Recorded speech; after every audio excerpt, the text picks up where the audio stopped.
Nuštar is a village of 6,000 people situated between the towns of Vinkovci and Vukovar on the Slovenian plain in eastern Croatia. In 1991, the village found itself on the front line in the Homeland War and was almost totally destroyed by Serb forces.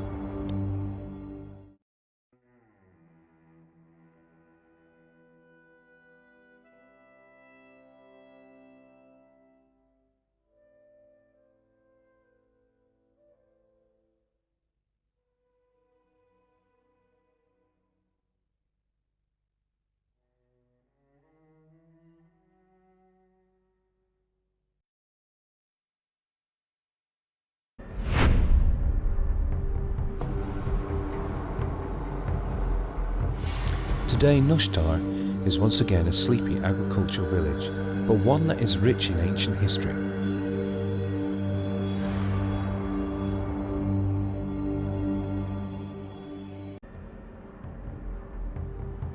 Unlike the long period of Roman occupation, the almost equally long period of Avar domination has left little evidence on the Slovenian plain. The little that is known mainly comes from a few graveyards that have been discovered through their area of occupation.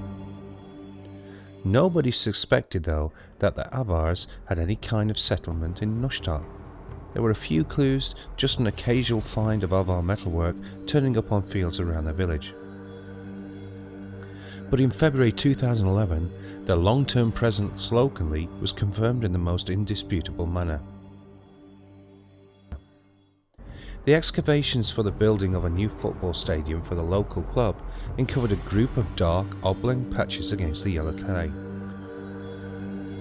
Recognising them for graves, and after informing the police, the local council had 17 visible graves excavated and the remains removed to the chapel of rest at the local cemetery.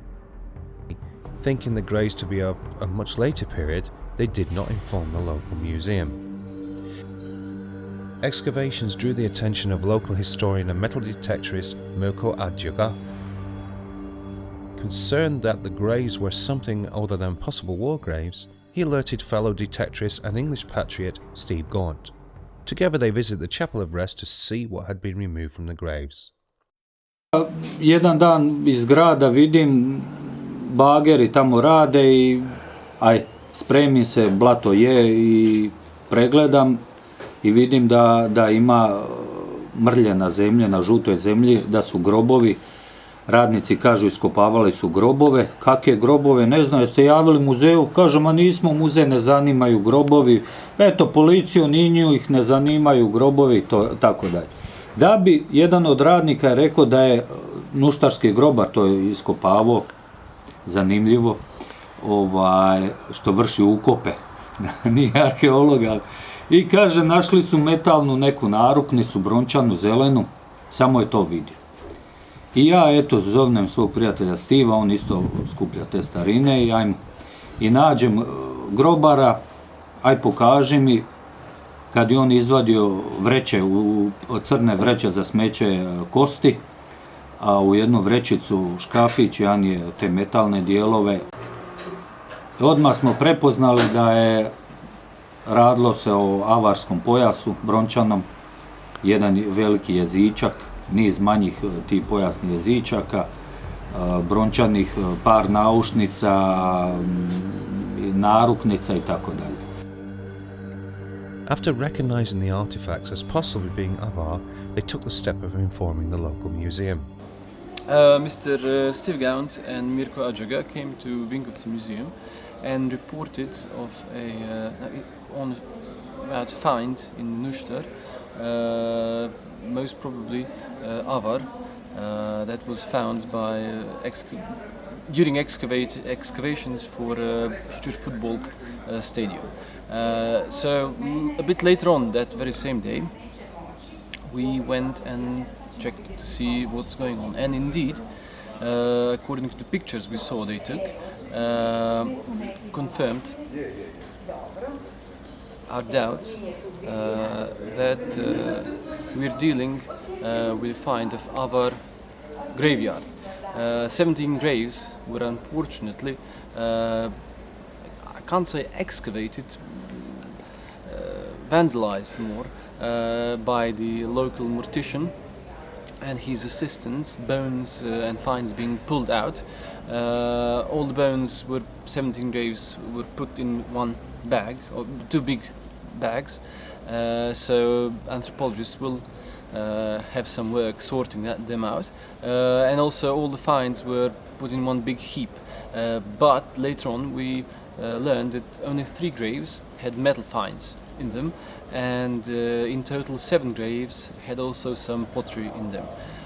On the first glance it was very obvious, I mean, even from the picture, but especially when we saw the material, that we are dealing with Avar period and so-called second Kaganate, or the late Avar period. We're talking about 8th century.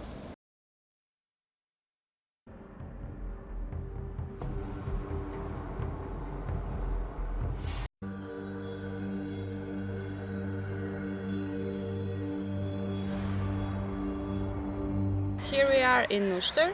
It's a new found archaeological site from our period, dated about 8th century, and up to now we have about 150 graves here, and what we are expecting is to excavate them, and then we'll know more about this. So far, only about 15 graves were excavated without archaeologists present, and we have some finds in our museum which confirm us that this cemetery dates to our time. So far, we have found 184 graves that we have mapped so far, just preliminary, by scraping and marking them. So we're looking very forward to starting. Throughout the spring and summer, plans were formed and negotiations made. Meanwhile, on the site, the weeds grew and the graves and their secrets waited. Once we realized what we're dealing with, immediately all the works were stopped until the paperwork was to be done, and then archaeological excavations. Now then, we had a major stall because in Croatia the owner, the investor, has to finance archaeological excavations, since the Nuštar county doesn't have that amount of money. So we had to wait all this time to see who will finance the excavations, and finally the ministry decided that they will finance the excavations, and so we'll be starting with the excavations hopefully early September.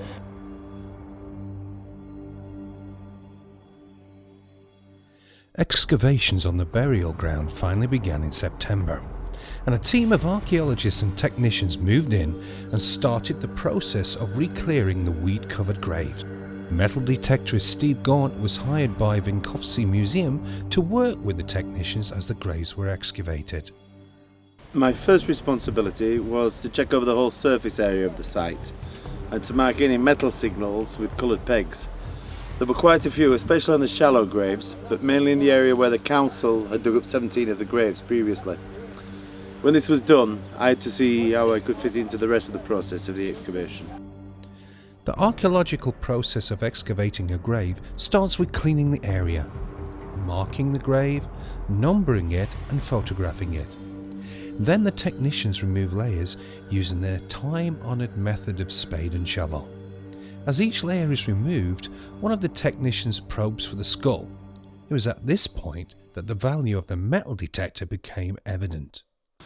I saw that probing for the skull worked as an indication of depth, but some graves had remains with disintegrated skulls, and the remains couldn't really be gauged. However, using a metal detector, not only could we scan for metal remains, but with the machine I was using, Golmex Power, I could judge fine depth, separate the finds, mark the positions of each small item, and even then identify the bronze from the iron. In many cases, it was possible to tell the sex of the grave's occupant by the metal signals whilst it was still buried. While some of the Avar graves had no metal at all in them, the women often had an iron knife, earrings or other small metal items. Avar men wore belts with a large amount of bronze fittings, and these were usually found in the graves. The technicians then painstakingly uncovered the skeleton and the grave's contents, guided by the detective's findings. But as they were working on 3 or 4 of the graves at a time, a problem arose. The wheelbarrow chaps were taking soils from various graves in the same barrow, and all the barrows were dumping on the same heap. When it came to detecting the spoil heaps, any items found couldn't be linked to a particular grave. Not so important when it's 1 or 2 minor items, but when we searched the spoil we found quite a few artifacts. The system had to change to cater for the detector, and each grave was assigned its own barrow and the spoil tipped on its own heap. Steve was then able to return the items directly to whichever grave it came from. Measurements were taken and records made by both photographs and drawings, but also laser measurements. When done, the grave would then be cleared and the soil under the skeleton searched for goods. Here again, the detector proved its value. Once the bones are out of the grave, it's only a matter of seconds to scan the grave for any missed items. In one grave, the belt had been partially under the pelvis, and although the grave was classed as cleared, I was still able to recover 18 small bronze items. All the graves lay west to east, though depth varied, some 3 meters deep, where others were barely covered. The grave goods were simple. Most had a jar or pot which had contained food or drink. Sometimes the bones of birds could be found, or eggs. Most men carried a knife along with their elaborate belts, and the women had their simple goods such as knives, spindles and needle cases. They often wore earrings or a set of glass beads. A few females also had rings. A feature on many of the graves was holes on either side of the grave in which traces of wooden beams had been found. Many theories exist as to what these were used for, and lively discussions ensued on site. Well, my own theory is that the beams held the weight of all the soil that had been dug from the grave, making a mound over the top of it and leaving a chamber underneath. I noted that the skeletons from graves with beams, whilst rich in grave goods, were in very poor condition, whereas the ones that had just been buried and covered in soil were in much better condition.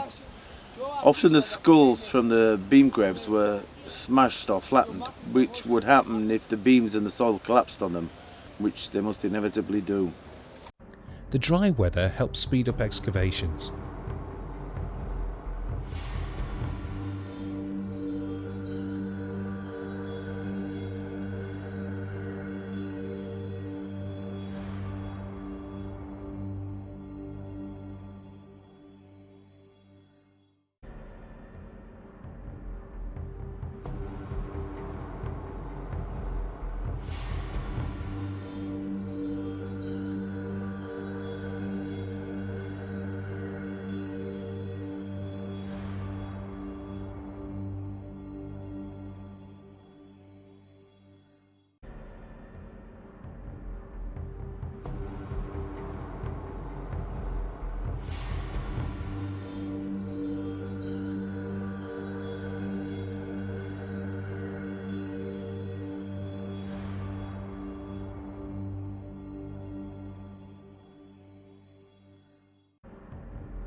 And we have cleaned and cleared 132 graves.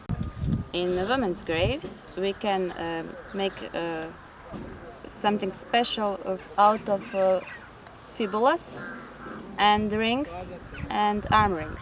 Fibulas were round and were worn in pairs, and they were connected with a chain. We had up to now 2 graves with horses and horse riders inside of them. Horses and the riders had their equipment in the graves, made of bronze and iron. And we found 4 double graves up to now. In one grave there were 2 little children. In one grave there were 2 warriors. And in one grave there were 2 women. And the last one was a burial site for 2 adolescents. Almost every grave has a pot made of ceramics, and some of them are very special for our time because they're so-called yellow pottery.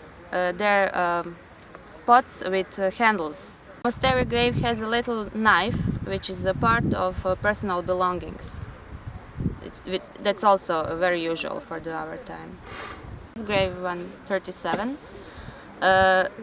What we can assume now is that she wasn't originally from here, meaning from our period.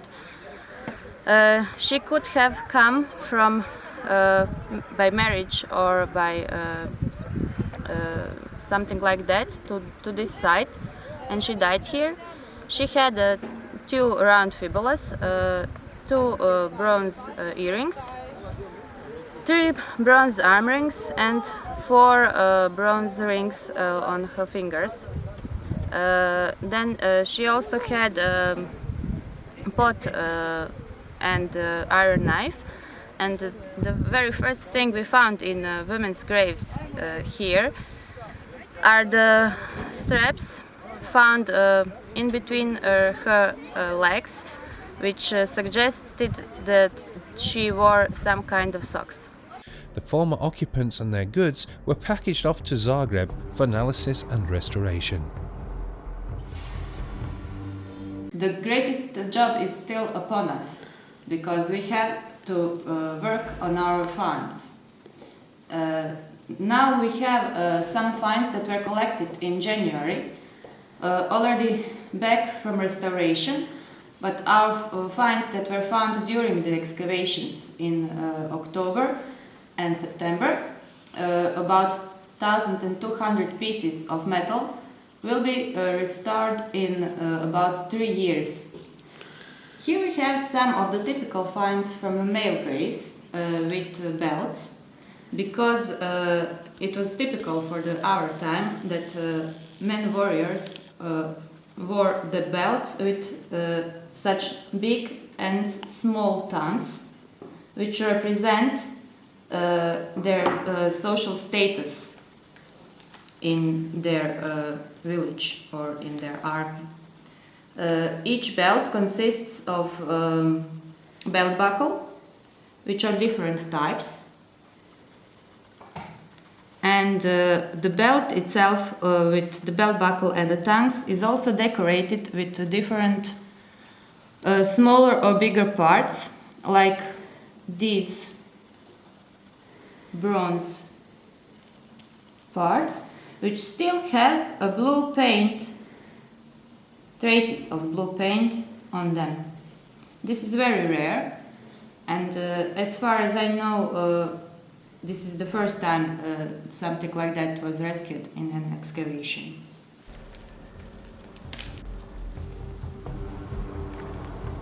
Important for me to know which one belongs. I've never seen the ones with 3 parts, with 3 rings. 1, 2, that's very common. Female graves are also very interesting because we found also parts of their clothes, and especially earrings, and we have some of them here. These are typical for also late 8th and the beginning of the 9th century, and also bracelets and glass beads and breast clasps. In Nuštar we found 120 pottery in the graves, and some of them are very interesting, especially the yellow ones, which are also typical for the late era period. And the one we found that looks like a teapot It's not very usual, but it's known from the sites in our sites in Hungary. Doing this excavation of the graveyard, we are all very, very interested in where the village of our period was settled. Our next step is going to be to do a survey and to look after the village and hopefully to excavate the village as well.